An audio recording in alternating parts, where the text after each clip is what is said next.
Middle east में बड़े तनाव को लेकर इस वक्त की एक बड़ी खबर वो आपको बता दें, पड़ोसी देशों पर अब हमला नहीं करेगा ईरान। ईरान के राष्ट्रपति ने हमला बंद करने का ऐलान किया। यह बहुत बड़ी खबर आपको बता रहे। ईरान के राष्ट्रपति पेजेश्कियन ने पड़ोसी देशों से माफी भी मांगी है। यह बहुत बड़ी खबर आपको बता रहे। हमारे बिना शर्त आत्मसमर्पण करने के उनके सपने कब्र में ही जाएंगे। मैं पड़ोसी देशों से माफी मांगता हूं। हमारा किसी भी अन्य देश पर आक्रमण करने का कोई इरादा नहीं है, यह पेजेश्कियन कह रहे हैं। लेकिन इसका मतलब यह नहीं है कि इजराइल पर हमले बंद हो जाएंगे।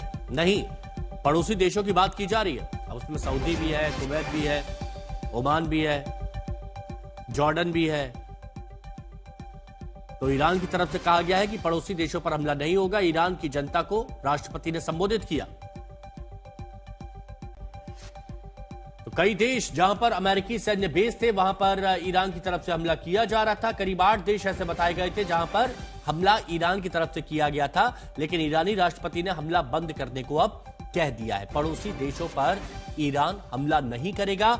यह बहुत बड़ी खबर आपको बता रहे हैं। कह दिया है पेजेश्कियन ने कि पड़ोसी देशों पर हमला नहीं करेंगे। और इतना ही नहीं, पड़ोसी देशों से पेजेश्कियन ने माफी भी मांगी है। ईरान की जनता को राष्ट्रपति ने संबोधित किया और पड़ोसी देशों से माफी भी मांगी।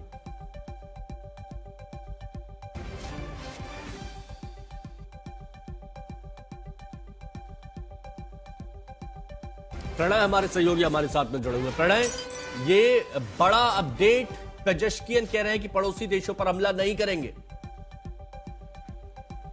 निश्चित रूप से जिस तरीके की खबरें हिमांशु आई थी कि टर्की के ऊपर हमला हुआ है, ईरान की तरफ से अजरबैजान पर किया गया है। अगर आप देखें तो अभी तक इस युद्ध के अंदर ईरान ने अपने पड़ोसी देशों के साथ, खासतौर पर ऐसे पड़ोसी देश जिनके साथ ईरान की सीमाएं लगती हैं, चाहे वो पाकिस्तान हो, चाहे अफगानिस्तान हो, चाहे तुर्की हो, चाहे तुर्कमेनिस्तान हो, अजरबैजान, अर्मीनिया, इन तमाम देशों के साथ जिनके साथ उसके लैंड बॉर्डर्स हैं, उनके ऊपर किसी पर टारगेट नहीं किया था। साथ ही ईरान की तरफ से डिनाई भी किया गया कि उसने ये कार्रवाई नहीं की है। लेकिन अजरबैजान के विदेश मंत्री की तरफ से बात की गई थी ईरान के विदेश मंत्री से, और ये तनाव लगातार बना हुआ था क्योंकि लैंड बॉर्डर क्रॉसिंग से बहुत सारे ईरान के लोग तुर्की में जाते हैं काम करने के लिए, अजरबैजान जाते हैं काम करने के लिए, वहां से लैंड बॉर्डर पर आवाजाही हुई है। इसलिए कहीं न कहीं ईरान भी नहीं चाहेगा कि वो बहुत सारे फ्रंट एक साथ खोल ले। जहां तक खाड़ी के देशों का सवाल है, जो समंदर के पार ईरान के पड़ोसी हैं, वहां पर समस्या है कि ईरान का ये कहना है कि इन तमाम देशों के अंदर वो उन देशों को टारगेट कर रहा है जहां पर अमेरिका के बेसिस हैं, चाहे बहरीन हो, चाहे कुवैत हो, चाहे यूएई हो, चाहे सऊदी अरब हो,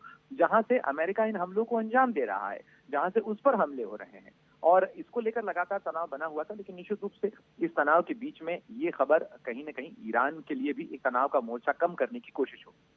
प्रणय, एक बार फिर से, क्योंकि बहुत से लोग जो जुड़े हुए हैं वो और गहराई से इस बयान को समझना चाहेंगे। बाकी देशों में जो अमेरिकी सैन्य बेस है, तो क्या यह माना जाए कि अब उन पर हमला बिल्कुल नहीं किया जाएगा ईरान की तरफ से? नहीं, ऐसा नहीं है हिमांशु। कहने का तात्पर्य यह है कि ईरान की सीमाएं, ईरान का एक बड़ा हिस्सा समंदर से लगता है। इसमें समंदर के पास उसके जो पड़ोसी हैं, चाहे वो बहरीन हो, कुवैत, तो वो खाड़ी के देश हैं। अच्छा। साथ ही ईरान के 7 पड़ोसी ऐसे देश हैं जिनके साथ उसकी लैंड बॉर्डर्स लगती हैं, उसकी सरहदी सीमाएं लगती हैं, जमीन की सीमाएं हैं, जिनका मैंने अभी आपको जिक्र किया, चाहे अर्मीनिया, अजरबैजान, तुर्कमेनिस्तान, तुर्की, पाकिस्तान, अफगानिस्तान, इन देशों में से। और अगर आप देखें तो आज 8वां दिन है इस संघर्ष का। ईरान ने न तो अफगानिस्तान पर, न पाकिस्तान के ऊपर, न तुर्कमेनिस्तान पे, इन तमाम जिनके साथ में उसकी जमीनी सीमाएं लगती हैं, उनके ऊपर हमले नहीं किए। हालांकि बीते 2 दिनों में ये रिपोर्ट आई थी कि तुर्की के अंदर भी हमला हुआ है, चाहे नाचखनेव की जगह का जिक्र करें जो अजरबैजान में है, वहां पर भी रिपोर्ट आई थी। अजरबैजान की तरफ से बाकायदा एक सख्त बयान भी दिया गया कि ईरान ने ये कार्रवाई की है और हम इसको बहुत गंभीरता से लेते हैं। ईरान के विदेश मंत्री के साथ बात भी हुई उनकी, उसके बाद ही ये बयान आया है। और ईरान की तरफ से कहा गया है, माफ कीजिएगा, इस फेहरिस्त के अंदर में इराक का नाम जोड़ना भूल गया, इराक के साथ भी उसकी सीमाएं लगती हैं। तो इन तमाम देशों के साथ में जिसके साथ ईरान की सरहदी सीमाएं लगती हैं, जमीन की सीमाएं लगती हैं, उन पर ईरान वार नहीं करेगा।